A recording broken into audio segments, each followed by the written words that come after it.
किसी से होगा वो एक अलग चीज़ है कि चलिए मेरा कादिर चा के साथ कोई विरोध है, लेकिन कल हमने जो विधायक जी को रोका और उनका जो विरोध किया वो समाज से जुड़ी हुई चीज़ है, विकास कार्य से जुड़ी हुई चीज़ है और आगे की जो स्थिति होती है खासकर हॉस्पिटल, थाना, पुलिस, ये सब चीज़ों से जुड़ी हुई चीज़ है। क्योंकि हम फील्ड में रहते हैं और हम जहाँ तक पॉसिबल हमसे होता है कोई मामला अगर मेरे सामने आता है तो उस पर हम काम करते हैं। तो हमारे ऊपर जो नेतृत्व है, चाहे वो विधायक जी हो, चाहे वो एमपी साहब हो, चाहे एमएलसी साहब हो, चाहे वो जिला पार्षद साहब, हम लोग उनका सहारा, उनका सहयोग लेते हैं क्योंकि हमने उनको चुन के लाया।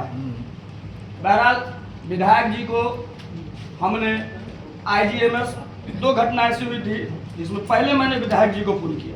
IGMS हॉस्पिटल पटना लेके गए मरीज को, करीबन 3 घंटा हम परेशान हैं, इनको फोन कर रहे हैं, बात हो रही है, हमारा आदमी अभी जा रहा है, हमने अभी सुप्रिंटेंडेंट को फोन कर दिया, हमने वो साहब को फोन कर दिया, रिस्पांस कोई नहीं ले रहे। अंतिम में NDA के जो मतलब जो भी MP साहब हो या विधायक जी हो, हमने सैदपुर विधायक पंकज मिश्रा जी से मदद लेके बाद में एक कॉल पे उन्होंने एक अपना PA भेजा और हमारे पेशेंट को एडमिट कराया। अभी तत्कालीन थोड़ा दिन पहले जो है सरवर भाई जो है हमारे सलाउद्दीन साहब के नाती बहुत बीमार पड़ गए थे, उनको भी हम पटना IGMS में लेके गए।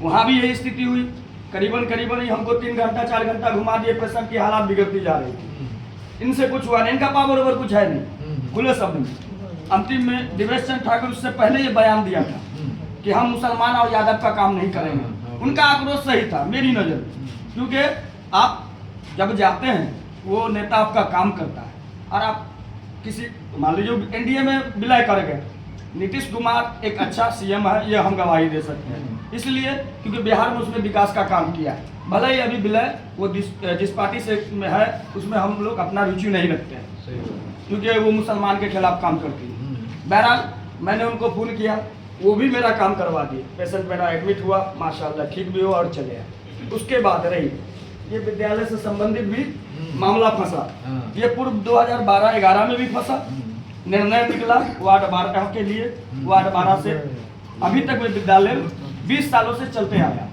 फिरोज साहब थे हमारे चचा, वो पहला सदस्य थे, दूसरा सदस्य लाल बाबू चौधरी कामेश्वर ठाकुर जी के टाइम में, तीसरा सदस्य मुखिया जी के टाइम में हमारे फादर थे, चौथा मैं आया।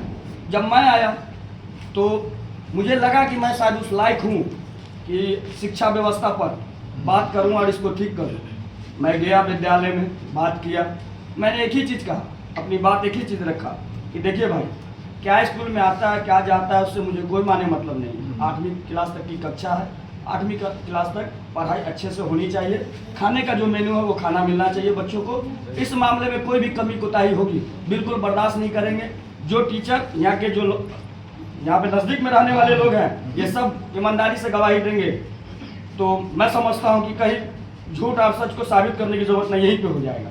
11 बजे, 12 बजे, 2 बजे, 1 बजे ऐसे टीचर आते थे, मैंने उन पर पूरी तरीके से प्रतिबंध लगा दिया, अगर आप ऐसे आएंगे तो मैं आपका अटेंडेंस काटूंगा।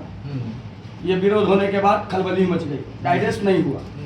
वार्ड 13 के वार्ड सदस्यों के द्वारा कन्वेंस करने के बाद आवेदन करवाया गया, लड़ाई लड़ी गई, बहुत लड़ाई लड़ी गई। विधायक जी, माननीय विधायक जी के नेतृत्व में ये विद्यालय बना, अध्यक्ष का आज भी बोर्ड है, मुकेश जी का और लाल बाबू चौधरी का आज भी उसमें बोर्ड लगा हुआ है। उसके बाद भी ये विद्यालय को 13 में कन्वर्ट कर दिया गया। ये पूरा बहुल क्षेत्र जो है, मतदाता जो है वार्ड 12 का है, चारों साइड, मस्जिद भी वार्ड 12 में, तो ये विद्यालय बीच में आके 13 में कैसे चला जाएगा? सीमांकन क्षेत्र ऐसा बनता है क्या? नहीं बनता। बहरहाल पावर का दुरुपयोग, सत्ता का दुरुपयोग किया गया, यह डिसीजन करवा लिया गया। इसलिए मैंने उसका व्यक्तिगत भी विरोध किया और सामाजिक विरोध मैं सब लोगों से ये आग्रह करता हूँ और रिक्वेस्ट करता हूँ ऐसे नेता की और ऐसे भ्रष्टाचार नेताओं को विरोध करनी चाहिए। जो हमारे काम नहीं आएगा वो पार्टी